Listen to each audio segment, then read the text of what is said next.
Soulmate का जैसे ही thought मन में आता है तो हमारा मन में आता है कि हमारी प्रॉब्लम्स बिना कहे कोई समझ जाए, हमारी फैमिली को बिना कहे कोई समझ जाए, मेरे जो गोल्स हैं, मेरी जो एम्बिशंस हैं लाइफ को लेकर, उसमें सपोर्ट मिले उसका, एंड मेरे इमोशंस को बहुत जल्दी वो व्यक्ति समझ जाए और उनकी रिस्पेक्ट करे। दिस इज द फीलिंग कोई भी जब सोलमेट के बारे में सोचता है तो आती है, जो कि बहुत हद तक सही भी है। क्या है ग्रहों की चाल, सनातन रीतियों और ज्योतिष शास्त्र के माध्यम से अंकों की इस रहस्यमयी दुनिया को देखेंगे, सितारों के राज खोलेंगे।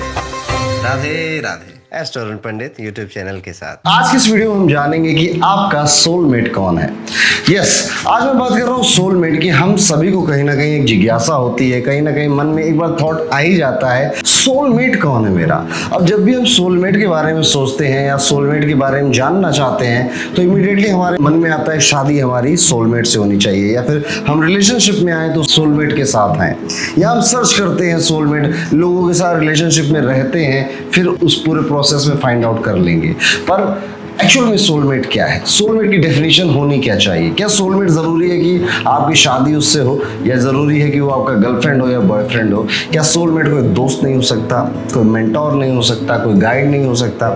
सो यही सारी चीजें, और कैसे आप पहचान सकते हो कि आपका सोलमेट कौन है। और एक चीज और बड़ी, क्या सोलमेट सिर्फ एक ही होता है या मल्टीपल हो सकते। तो आपकी कुंडली और आपके हाथों की रेखाओं, इन सभी से हम आज जानने की कोशिश करेंगे कि आपका सोलमेट कौन है और आप कैसे पहचान सकते हो कि वो yes this is the person जो मेरा सोलमेट है। सो सबसे पहले स्टार्ट करते हैं कि व्हाट इज सोलमेट, होता क्या है सोलमेट।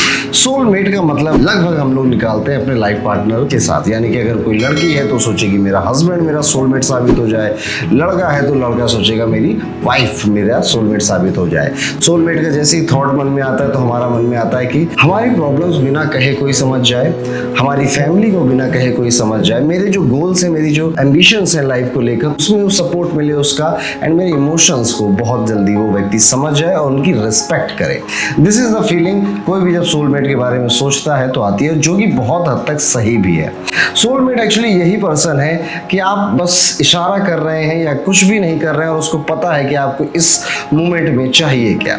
सोलमेट वही है जो आपकी ग्रोथ को आपका साथ देता रहे, आपकी ग्रोथ में आपके साथ चलता रहे, और आप सेम उसके साथ भी ऐसा करते रहे। तो यही सोलमेट की डेफिनेशन है।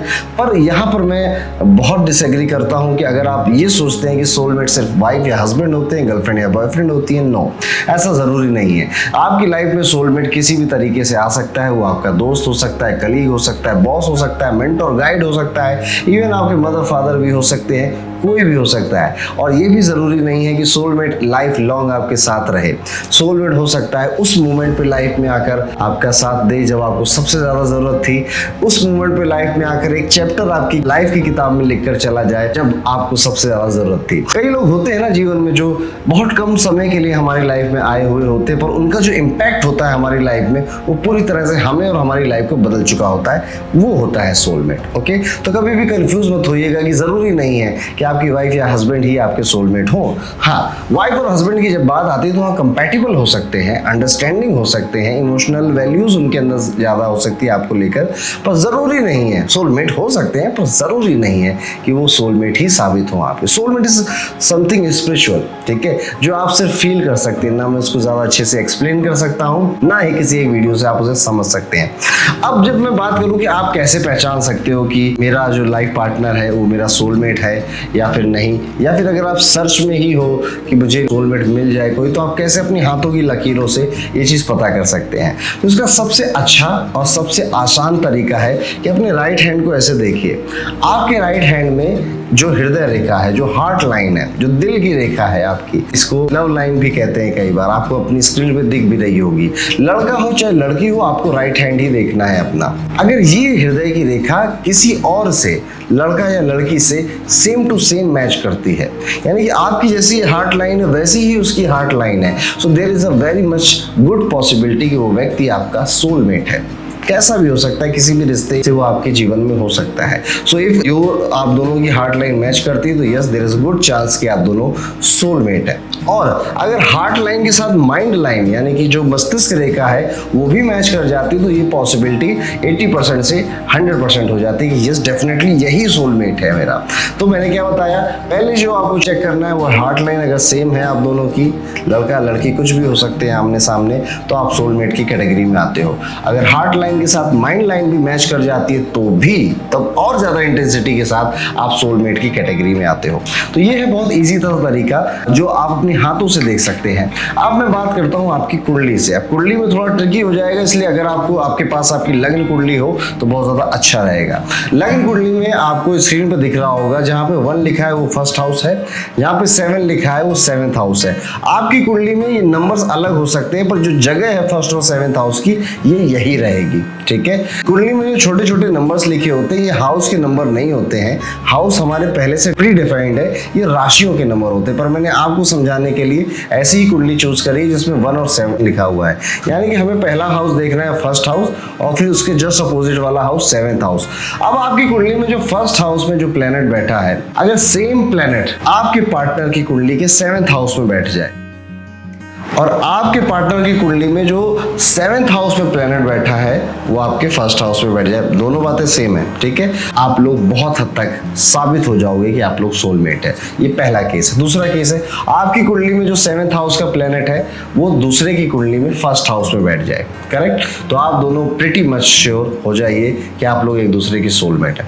फिर से एक बार रिपीट कर दे रहा हूँ, आपकी कुंडली के फर्स्ट हाउस का प्लेनेट दूसरे की कुंडली के 7th हाउस में होना चाहिए, आपकी कुंडली के 7th हाउस का प्लेनेट दूसरे के कुंडली के फर्स्ट हाउस में होना चाहिए, यानी कि अपोजिट अगर ये प्लैनेट्स की पोजीशन है। और आपको बहुत रेयर है मिलना, पर अगर मिल जाता है तो उसको पकड़ के रख लीजिएगा अपने पास और छोड़िएगा मत कभी भी। सो ये इस तरह से देखी जाती है। अब इसके अंदर भी बहुत सारी कंडीशंस, प्री कंडीशंस, सब कंडीशंस बनती हैं। कुछ लोगों के फर्स्ट हाउस बिल्कुल ब्लैंक होंगे, 7th हाउस बिल्कुल ब्लैंक होंगे, या फर्स्ट या 7th हाउस में एक से ज्यादा प्लैनेट्स बैठे होंगे। तो अगर एक से ज्यादा प्लैनेट्स बैठे हुए हैं, लेट्स सपोज आपके फर्स्ट हाउस में 4 प्लैनेट बैठे हैं, सूर्य, चंद्रमा, मंगल और बुध, इन चारों में से कोई भी एक अगर उसके 7th हाउस में बैठा है, सोल, यहाँ भी सोलमेट की कैटेगरी वाला ऑप्शन आपके लिए खुला हुआ है। सेम गोज फॉर अगर आपके 7th हाउस में 2 या 3 या 4 प्लैनेट बैठे हैं और उनमें से कोई एक उसके फर्स्ट हाउस में बैठा है, very good chance that you are a very good soulmate of each other, okay.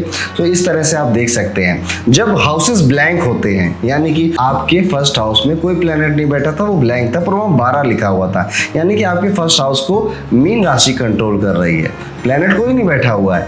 तो अब क्या करना है, हमें मीन राशि के लॉर्ड का पता होना चाहिए। ये किस राशि के लॉर्ड कौन होते हैं, किस राशि के मालिक कौन होते हैं, ये डिस्क्रिप्शन में आप चेकआउट कर लीजिएगा, वहां आपको पता चल जाएगा। अब मीन राशि के मालिक जुपिटर अगर दूसरे के 7th हाउस में बैठे हुए हैं तो भी आप सोलमेट की कैटेगरी में आ जाते हैं। सेम चीज आपको आपके 7th हाउस और उसके फर्स्ट हाउस में देखनी है। इस तरह से आप चेक कर सकते हैं कि कोई व्यक्ति आपका सोलमेट है या फिर नहीं है। आपके अकॉर्डिंग सोलमेट की डेफिनेशन क्या होनी चाहिए, और आपके अकॉर्डिंग क्या सोलमेट जरूरी है आपका लाइफ पार्टनर हो, क्या आप इसे मानते हैं? और एक चीज और पूछूंगा, क्या आपके अकॉर्डिंग लाइफ में सिर्फ एक ही सोलमेट होता है, मल्टीपल नहीं हो सकते? इन सारे क्वेश्चंस के आंसर, आपका व्यू पॉइंट क्या है वो भी क्लियर हो जाएगा, हमारी कम्युनिटी को भी आपका व्यू पॉइंट मिलेगा। तो इसलिए कमेंट में जरूर बताइएगा कि आप सोलमेट को लेकर क्या अपना व्यू पॉइंट रखते हैं, और दूसरों के व्यू पॉइंट पढ़ने में भी आपको बहुत मजा आएगी, तो कमेंट जरूर करिएगा। इसी तरह के वीडियोस जो एस्ट्रोलॉजी, पामिस्ट्री और न्यूमरोलॉजी से जुड़े हुए होते हैं, हम अक्सर आपके लिए लेकर आते रहते हैं। तो अभी तक अगर चैनल सब्सक्राइब नहीं किया है तो do subscribe astro Pandit and bell icon दबाना मत भूलिएगा। मिलते हैं आपसे इसी तरह के एक वंडरफुल वीडियो में अगली बार, तब तक के लिए राधे राधे।